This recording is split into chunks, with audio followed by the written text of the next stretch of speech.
We are selling out right now for $50. So what? Today, on a very special Master and Apprentice, we're partnering with Blizzard to create Thunderfury, Blessed Blade of the Windseeker. Look at that beard. Wow. Sponsored by Blizzard. This is Marcus Laporte. For the last 17 years, Marcus has been working in the film industry as a production designer, art director, and prop fabricator. And this is Adam Ellis, a novice cosplayer and the systems administrator for Rooster Teeth, the production company we work for. We're going to show you and what he has it a takes really to make big beard, professional level props so it makes for it your seem favorite more movies and video serious. games. And teach you the tricks the pros use that you can do at home. This is Master and Apprentice. Okay. Adam, today you picked the build, and you're clearly very excited about it. Tell me a little more about what you chose. All right, so Blizzard gave us an opportunity to make whatever weapon we wanted from all of World of Warcraft. I'm actually glad they picked immediately Thunderfury. I yelled at you and I said, Thunderfury! And the reason is because it's something I've been chasing since I was like 15. Yeah. It's an incredibly rare sword. To get it in the original game, you needed 39 other friends, you needed a lot of luck, and I'm hoping that today we can make one in real life so I don't have to wait any longer. So Thunderfury is a legendary sword. It hits your target with lightning, and then it bounces lightning to any nearby foes. This sword was a beast when it was first released. Why did I have to show him in this shitty gear? It was the only weapon to have this kind of effect when it came out. Probably just Marcus, to make the sword look better. This build, I'm excited for it, but there's a lot of scary parts. Okay. You have like sharp, clean facets. You have compound curves. You have a ball of lightning in the middle of it. I wonder how they're going to get that I want to get in it there. right, and you know, I'm a little nervous about the build as a whole. Yeah, I mean, you're not wrong here. This build's pretty intense. It's about an 8 or a 9 out of 10 on the build scale. Usually we're starting with 2D images or 3D images that we can find online. Well, how are they going to get the electric in partnered this? with Blizzard. We are going to Blizzard's campus in Irvine, California. We're going to meet with some of the original quest designers of Thunderfury, people that worked on Thunderfury when it was like they made it. We're going to get some in-depth details about it, some lore, and we're going to have a good time at Blizzard campus. So we should leave right now. All right. Oh, this is Illidan. He had a big part in the That's last the guy who expansion. made Thunderfury right there. Holy cow. This is Queen of Blades. I really That's want Sarah Kerrigan. I really want to touch Solanus. it, but I won't. Oh, it's She's the Horde War Chief. That's wild. You're not supposed to cool. touch This is like some kind of silicone, I bet. That's not true. She's only a B cup. We are here with Alex Afrasiabi, who is the creative director on World of Warcraft. And Alex actually made the quest for Thunderfury. Yeah. All right, so tell me a little bit about the materials. Wait, This is some sort of a metal sword, yes? Absolutely a metal sword. Okay. Elementium, in fact. There you go. So this is an elementium. What do you think for $51?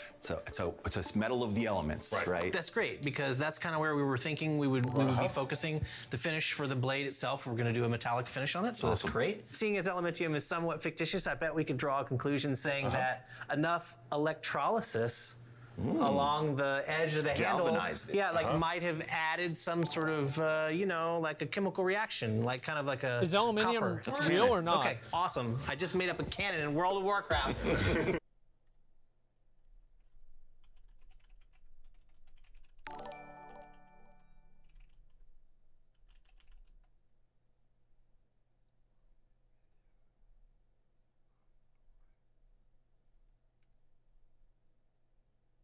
Looks like it's not real.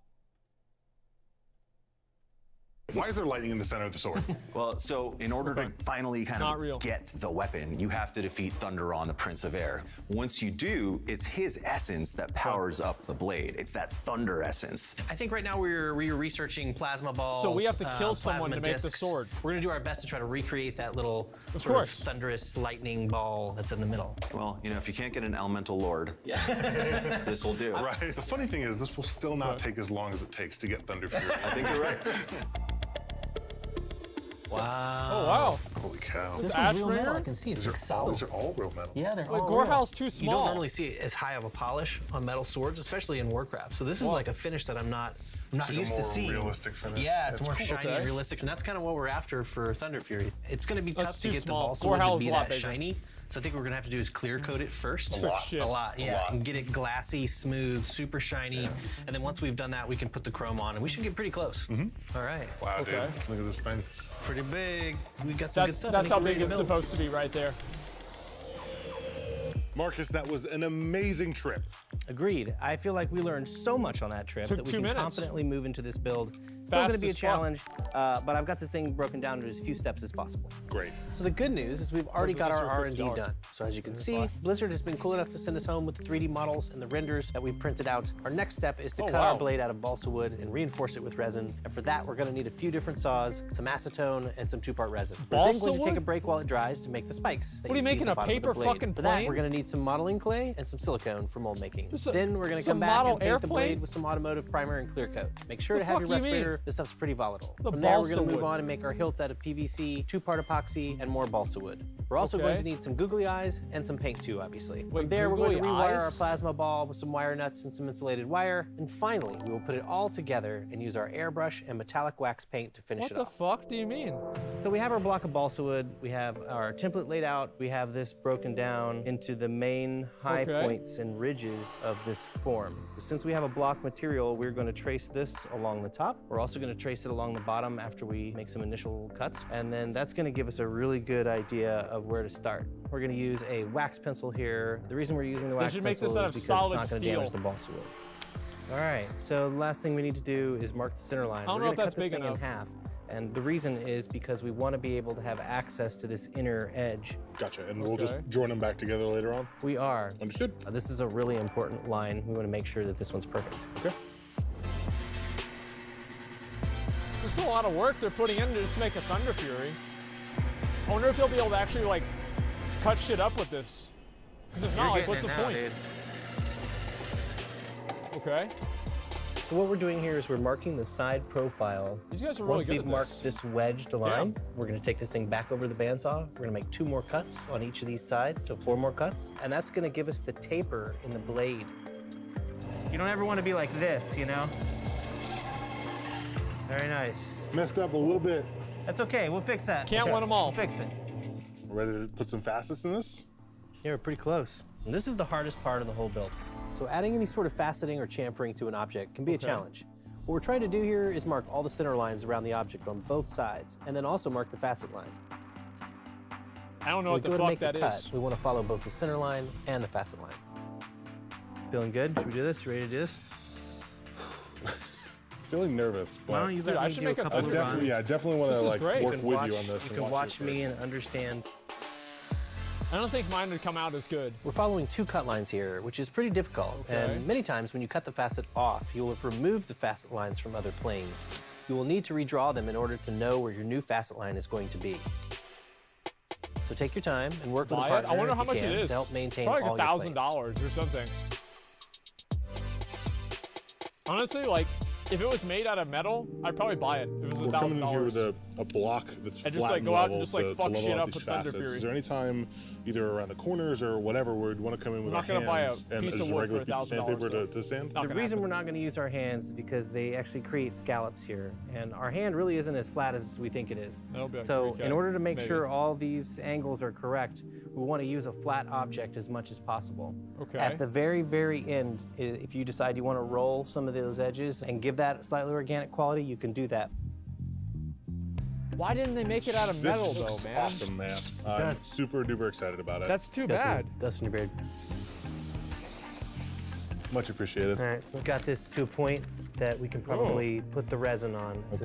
Many 2-part resins require equal parts. However, in this instance, our catalyst is this tiny dropper that we're going to be using to mix into a much larger amount of resin. We're going to also be using some acetone to thin this resin down so that it'll seep into all the cracks and crevices. You're gonna see it's gonna kind of soak in. You can move on. The mix here on this one is about 25% thinner versus 75% of the resin product. Yeah, you're probably right. Basically, the reason we're using this resin is because this is gonna soak in, and it's gonna add so much structure to the balsa wood and do all the hard work for us as far as the structure. You always want. Look, listen. Everybody's making fun of me like, yeah, if it was made out of solid metal, it would be like 250 pounds. There's no way that I could swing that shit around, and there's no way that you could either. Like, don't pretend like you could pick up a 250-pound sword and swing that shit around.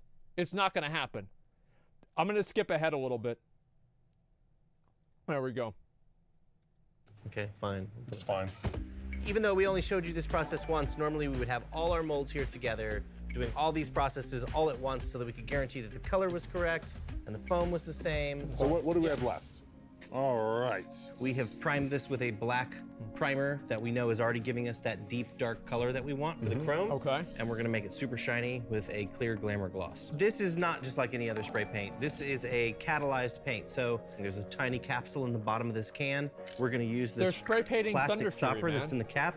We're gonna put it in the bottom and we're gonna press it. It's gonna pop the capsule and it's gonna release the catalyst that is gonna harden this clear coat. What the fuck? The key here is to coat everything as quickly as possible, as evenly as possible.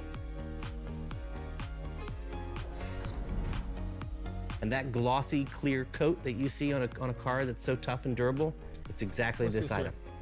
All right, man. Well, that looks Watch how seriously Man at incredible. Arms It's a made hard, Frostmourne like, instead of plastic this. shell on the outside. Yep, looking pretty great. This is a really nice surface. Was it like for us to actually be able to put Frostmourne the though? chrome on tomorrow. Sounds good.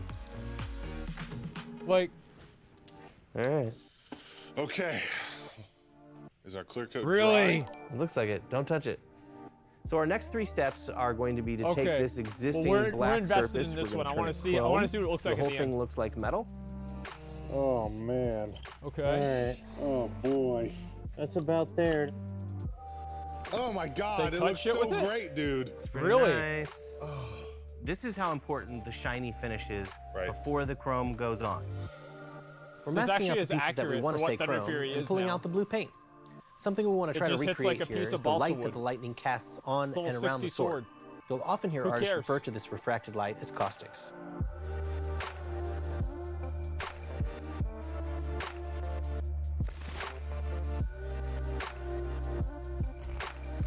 After we remove the masking tape, we'll come back with a little bit of airbrushing around the nick marks to get a chart effect. We're actually using an off-the-shelf plasma ball to replicate the essence of Thunderon effect, which is awesome looking, plus the base of our plasma ball is almost an exact match for the base of our hilt. We have used some industrial grade glue called Plexus, and we have put this reducer in here, and this allows us to attach to the handle that we're using, right? This would be the bottom of the sword. Yeah, exactly. I don't know, So at this man. point, all we need to do now is extend the wire. Also, anytime you're using electricity, you want to make sure to respect it, do the research on what's inside so that you're safely working with it. Why couldn't they make this out of fucking like solid steel, dude? Ready? Mm-hmm. You cut down a tree in Hey, like look at one that. swing. There you go. All right, let's So see we what took it's the gonna hilt look piece, like. we primed it, we battle damaged fuck it, is this? and then we pulled the spikes fresh from the mold, and I think they turned out great. Oh, for the let's hilt. figure out how long we need to cut this thing, cut it down to size, and start maybe putting some of these pieces together. Yeah, that should go there. You can put one of those on. This piece a little tight. Some googlies. It needs to be tight. Wait, Okay, what? we made it. Looks pretty They're darn putting close. googly We're gonna eyes flex on, this in some of these PVC on pieces. Thunderfury?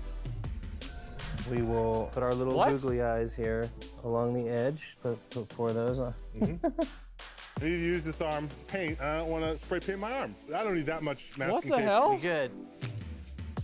Since when is this? Since when did you put googly eyes on Frostmourne or Thunderfury? Why do I keep saying Frostmourne? To paint the you hilt, know what we're I mean using to say. metallic acrylic paint. The metal fleck is going to help sell the illusion that our plastic and wood is actually metal. What's cool about this technique is you can really mess your brush up so that when you go and do this technique, it doesn't leave a perfect edge. We're stippling on 2 to 3 different colors of metallic paint here, which should add a lot of texture and depth to our handle. So I'm using the metallic wax product to go over all the little high spots and ridges. And by doing this, I'm creating some fake highlights and some 3-dimensionality where there really isn't any. By the time we're done, it should feel really 3-dimensional, even though we've got a fairly flat surface. That's Everything really nice. is looking really, really great right now. I'm pretty excited about this finish. It's time to wrap some leather.